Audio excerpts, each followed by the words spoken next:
First of all, thank you, Prime Minister, for being here. It's very kind. Nice to be with you again, Richard.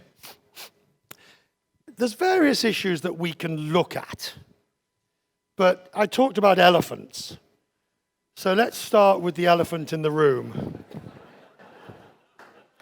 You don't know what I'm going to ask.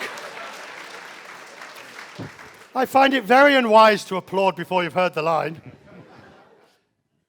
When are you going to announce your presidential candidate? Very soon.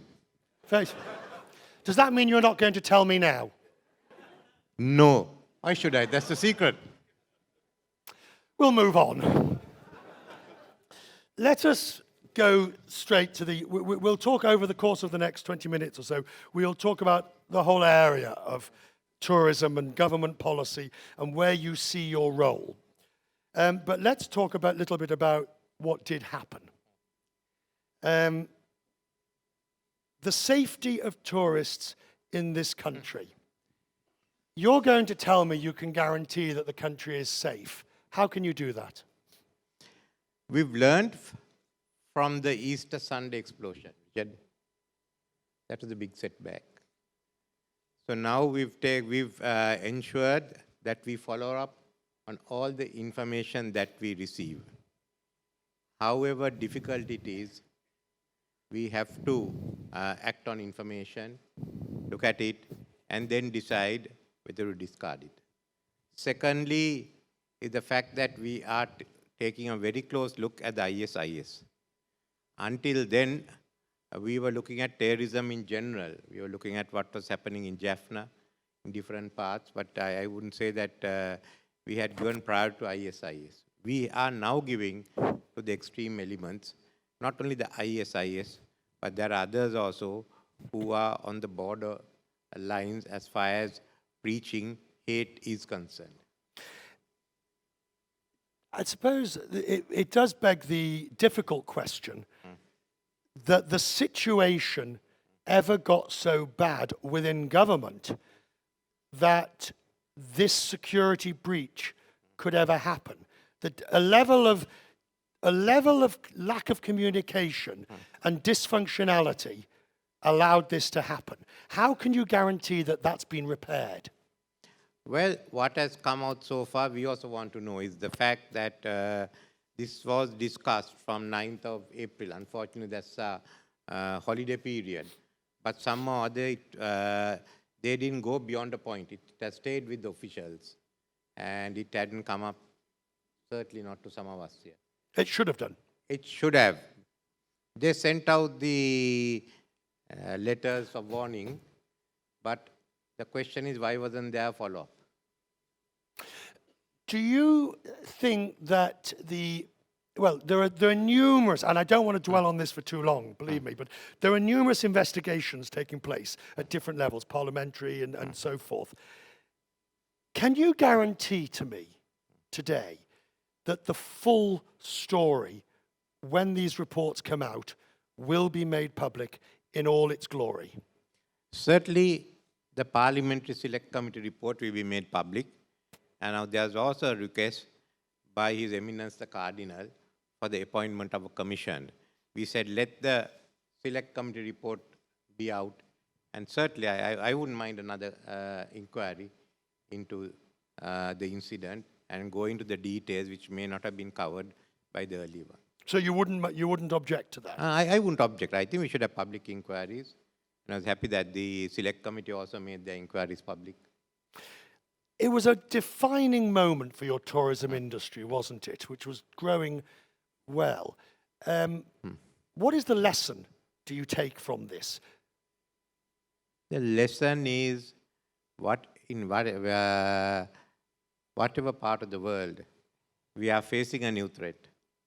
We've got to work together, and we can't disregard the information that comes in, however improbable it may look. Right, and however difficult it is within government. However difficult it is, because if the security system works, then the information must go out to the people. Okay. On this question of what you see as the government's role in tourism, because it's an interesting one. If you think about it, you set the parameters, you make the visa requirements, you do all of these things, but the private sector has to deliver the product. So what do you view as your role? Well, as we said, we've got to set the parameters, look at the long term. I mean, you raised a very interesting issue.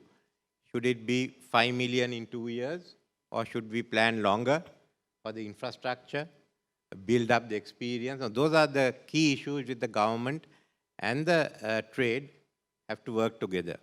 Then thereafter, the trade must take over. What's happened in Sri Lanka, unfortunately, is at the very inception in the late 60s, the government played a leading role. And many people still expect the government to play the leading role. No, we have other tasks in tourism, protecting the environment, looking at the visa regimes, how we get in, ensuring standards in the hotel, funding training. But the actual hands-on delivery has to be done by the industry. And the industry no longer is a few large operators and a few large hotels. It's from the person who has a 2-room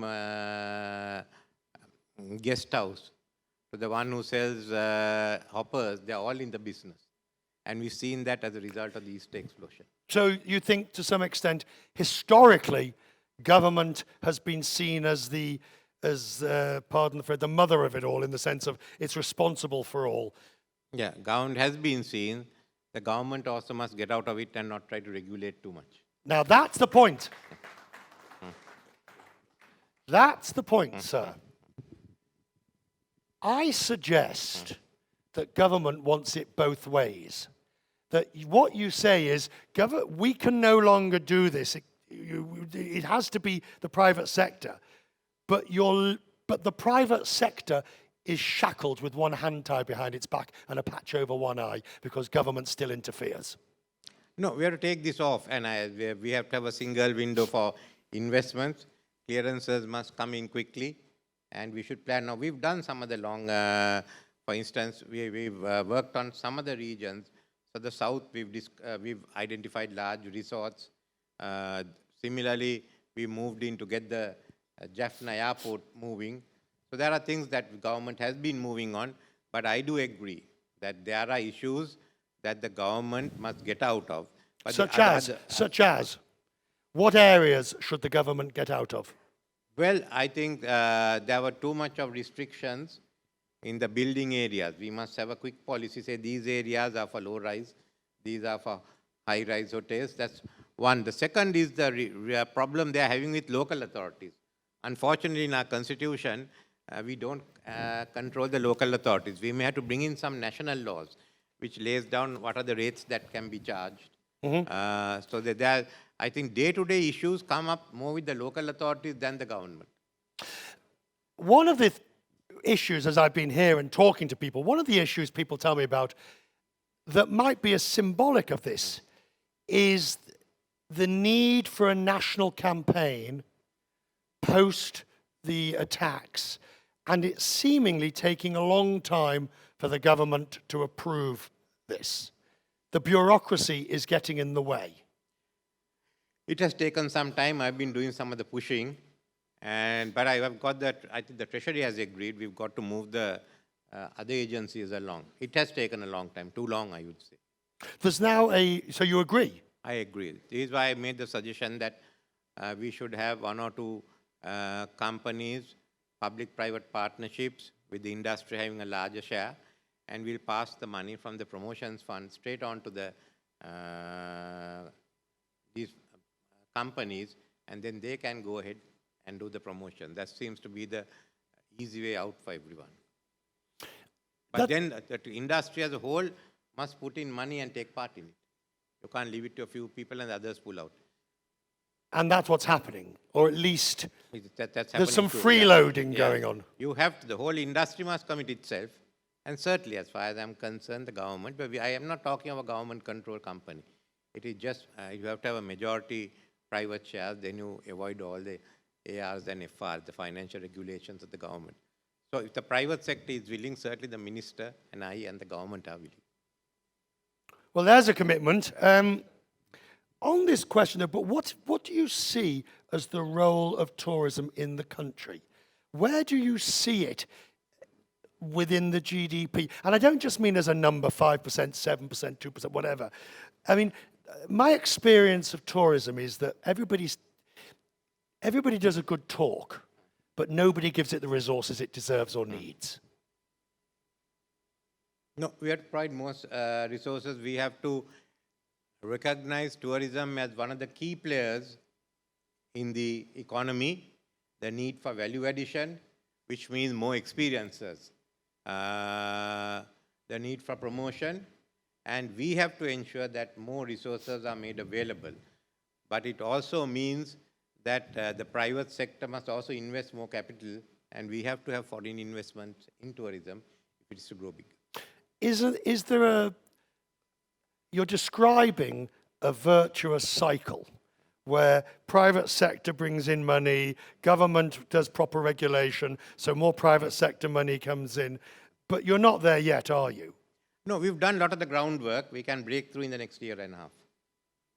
You think so? Yes, can be done.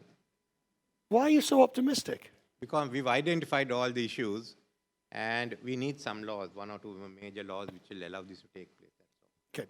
I realize in a room like this, nobody is going to say to you, you're dreaming. Yeah, but I always dream and do it. Good answer.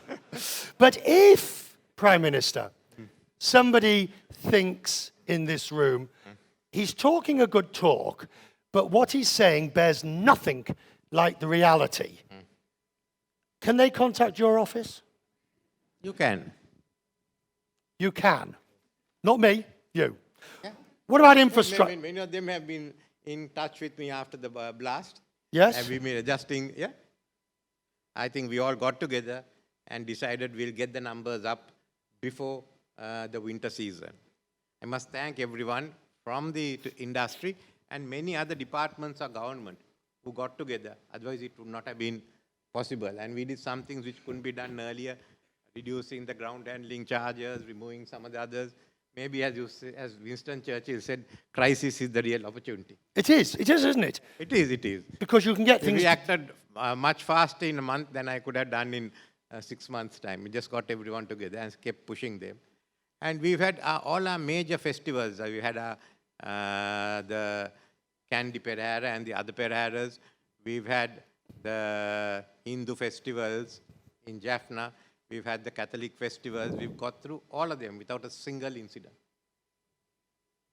Let me then, related to that, how, if the industry grows as everybody hopes, and you get to 5 million, whether it's in 5 years or 10 years, you'll get there. You've a beautiful country. More people will come to visit. How much of a priority are you going to give into skills and training, the education? Now, you'll say, yes, it's very important. Well, what are you going to do? No, that I would like the industry to take over. We also have a role. We can give some fundings for the institutions, and we are prepared to give easy payment or no interest loans to all the students who follow the courses. So that we are prepared, but we have to have training, especially in cuisine. Chefs, we need to train our guides. Our guides don't know how to present the assets we have. For instance, Anuradhapura, and the cultural triangle can be another Nile cruise, which should take a week, not just 2 days. How are you going to do that? How do you create an environment? And it's not your job per se, but the Minister of Education, the Minister of Training and Vocation. We have to do it because, Richard, looking at our plan, we've laid the infrastructure groundwork for investment. But any type of investment such as manufacturing, exports, will take you 6, 7, 8 years. It will be 10 years before you get the full benefit. But in case of tourism, you can do that in 5 years. So for the next circle of 2025, tourism is a major player in creating incomes and jobs. Right. What about the infrastructure to cope with it all? Well, we'll have the infrastructure all the way down south. We have the infrastructure into Kandy. From there, the infrastructure is manageable. And we have the Colombo airport. We will have the Maddala operating.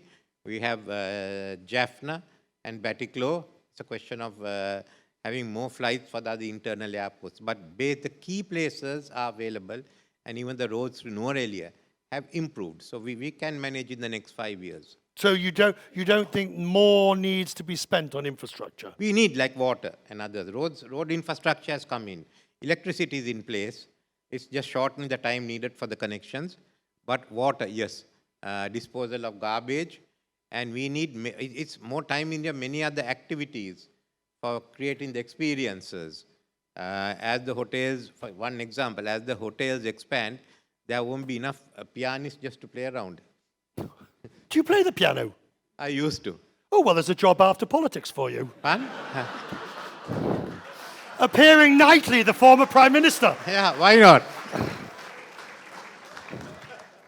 Prime Minister, I'll do a duet with you. Okay. What do you play? Chopsticks? Yeah. The old, you hum it, I'll sing it. Prime Minister, does Sri Lanka need a national airline? Well, if you're willing to play $1 billion, why not?